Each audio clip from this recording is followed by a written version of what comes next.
Assalamualaikum warahmatullahi wabarakatuh. Perkenalkan, kami dari kelompok 1 yang beranggotakan Alpani, Dede Asep, Gita, Franky, Kelvin, Yuliani, serta saya sendiri Meilawati. Video ini kami buat untuk memenuhi tugas dari Pak Ilham sebagai dosen mata kuliah Sumber Daya Alam Berbasis Masyarakat. Di video ini kami akan menjelaskan hasil wawancara dengan pihak setempat. Untuk waktunya, silakan kepada kawan-kawan yang berada di lapangan untuk menjelaskan. Ya, terima kasih Mbak Mela karena telah memberikan kami waktu untuk menjelaskan kembali hasil wawancara kami dengan Bapak Dadang. Nah, Bapak Dadang sendiri bekerja sebagai karyawan di perhutani. Nah, beliau berasal dari Desa Bantar Panjang. Langsung sajalah kita ke penjelasan yang pertama. Nah, penjelasan pertama ini akan dijelaskan oleh rekan saya, Mas Franky. Silakan Mas Franky.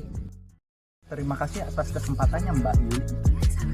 Saya akan menjelaskan pertanyaan pertama, yaitu berapa sih luasan di Desa Bantar Panjang ini?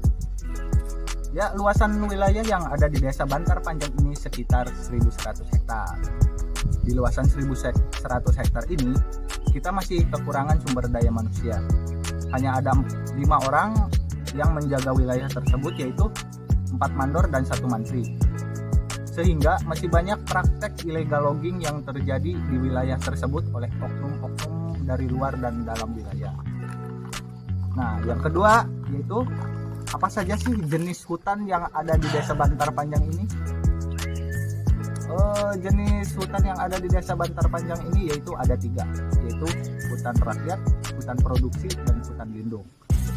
Nah, hutan rakyat ini dikelola oleh masyarakat sekitar hutan, sementara hutan produksi dan hutan lindung dikelola oleh perhutani.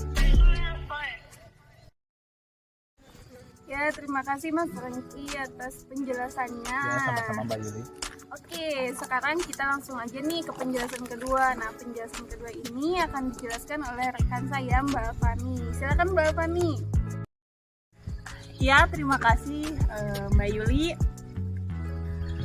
Saya akan menjelaskan tentang jenis tanaman apa saja sih yang ada di hutan rakyat Bantar Panjang ini. Nah, di hutan Bantar Panjang ini memiliki banyak jenis tanaman pohon berkayu atau non kayu. Nah, Pak Dadang hanya menjelaskan 14 jenis tanaman pohon.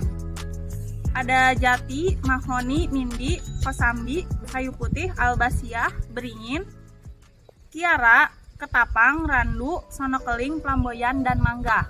Nah, untuk tanaman kayunya, untuk jati, mahoni, dan mindi itu dimanfaatkan kayunya, dijual ke panglong-panglong. Kemudian untuk kayu putih itu dimanfaatkan daunnya untuk pembuatan minyak kayu putih. Nah, selanjutnya ada asal bibit.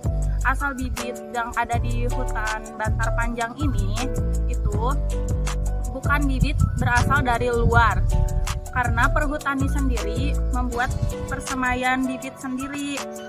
Jadi mereka tidak mengambilnya dari luar hutan tersebut.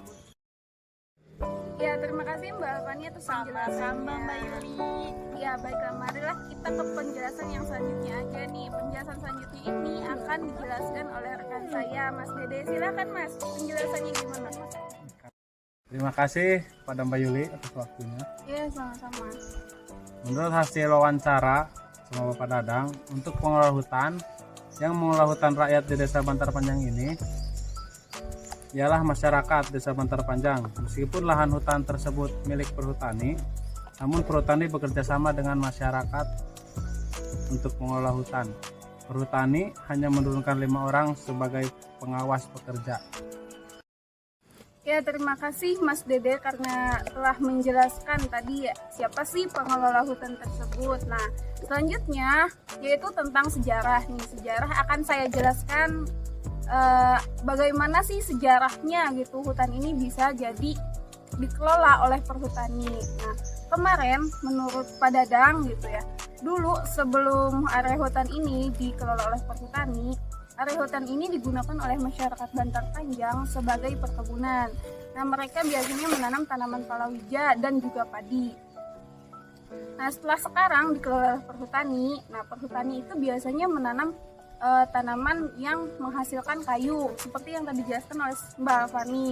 Nah, selain penghasil kayu juga, mereka menanam tanaman kayu putih yang akan dimanfaatkan minyaknya.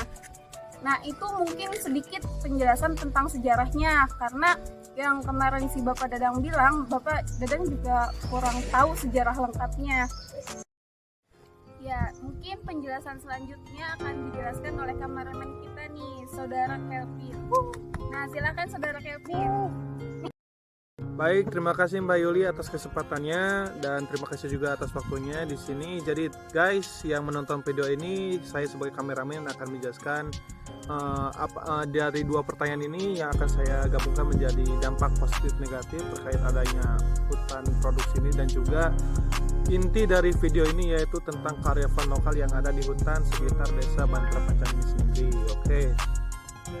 First of all, dari pertama yaitu dampak positif dan negatifnya sendiri. Rata-rata dampak positifnya pasti seperti dari hutan-hutan yang kebanyakan yang ada di sekitaran pedesaan gitu loh. Mungkin pertama menjadi sumber pendapatan baru atau penghasilan baru. Nah, yang kedua, dengan adanya hutan produksi ini desa bisa lebih gampang lagi, atau mungkin karena ada lembaga yang lebih tinggi otoritasnya sehingga bisa menjaga area konservasi sendiri, atau disebutnya tentang kesehatan hutannya itu sendiri, misalnya dari mencegah adanya erosi tanah dan lain-lain gitu loh. Oke, mungkin itu dampak positifnya. Lalu dampak negatifnya sendiri, sampai sekarang menurut Pak Dadang sendiri belum ada dampak negatif yang dirasakan oleh masyarakat di desa Bantar Panjang ini sendiri. Baik, langsung yang selanjutnya itu kearifan lokalnya sendiri. Di sini rata-rata masyarakat hanya menyelenggarakan dua kegiatan yang bertajuk kearifan lokal sendiri terkait hutan yang ada di sekitar desa Bantar Panjang ini, teman-teman ya. Jadi yang pertama itu ada kegiatan yang disebut bumian, yaitu ketika semua masyarakat memberikan seserahan berupa hasil pertanian dan lain-lain hal yang akan disimpan di balai desa atau rumah ibadah yang nanti akan dibagi-bagikan kepada kaula muda gitu dengan acara keagamaan gitu. Mungkin bisa disebutnya kayak sedekah bumi deh kalau misalnya di daerah lain. Lalu yang kedua, selain dari bumian itu sendiri ada babarit. Ya benar, babarit, saya hampir lupa itu guys ya. Jadi ada babarit, berbeda dengan bumian ya. Mohon maaf ya. Berbeda seperti bumian, babarit ini tidak di dalam ruangan tetapi di luar ruangan, dan ini dilakukan di sepanjang jalan utama desa Bantar Panjang.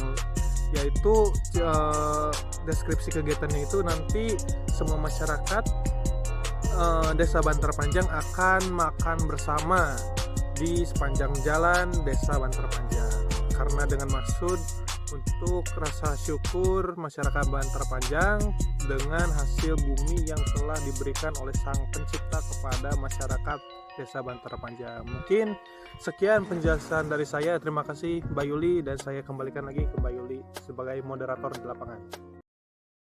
Ya, terima kasih Mas Kelvin atas penjelasannya. Ya, sama-sama Mbak Yuli. Nah, mungkin sekian nih penjelasan tentang wawancara yang telah kami lakukan dengan Bapak Dadang. Selanjutnya kami serahkan kepada Mbak Gita untuk penutupannya. Yo.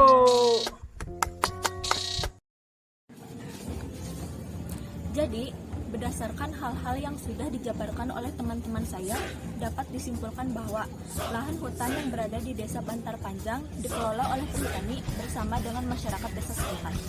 Masyarakat desa biasanya bekerja sebagai pengelola lahan.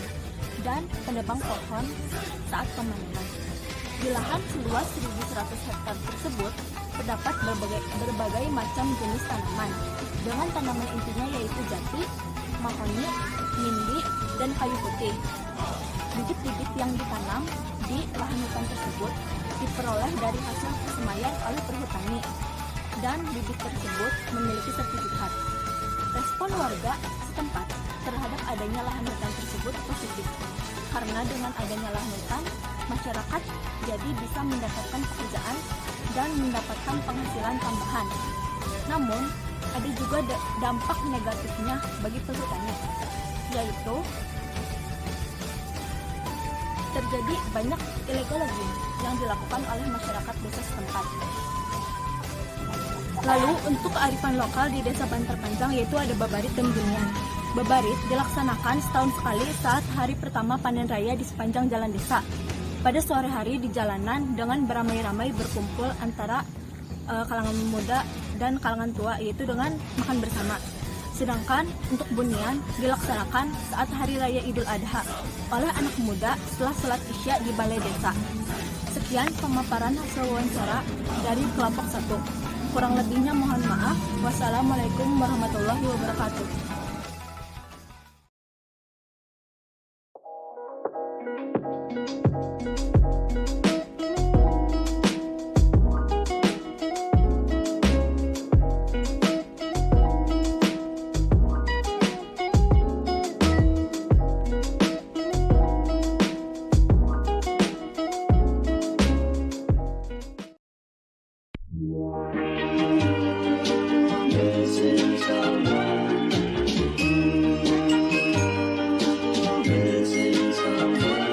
Missing someone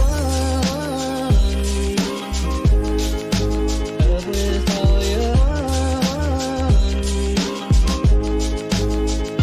Missing someone with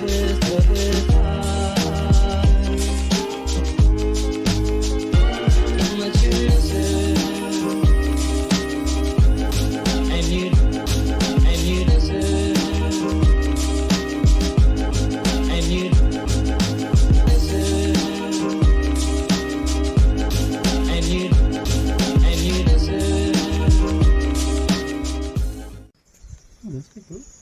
Kurang.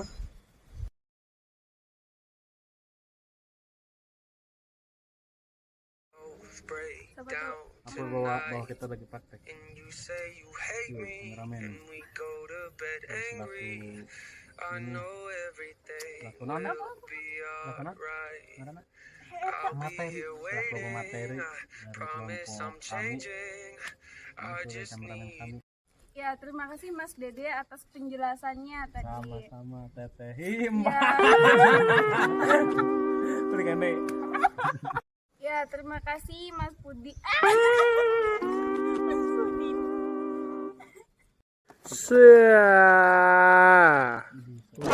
Manis mah. Udah nyala itu teh.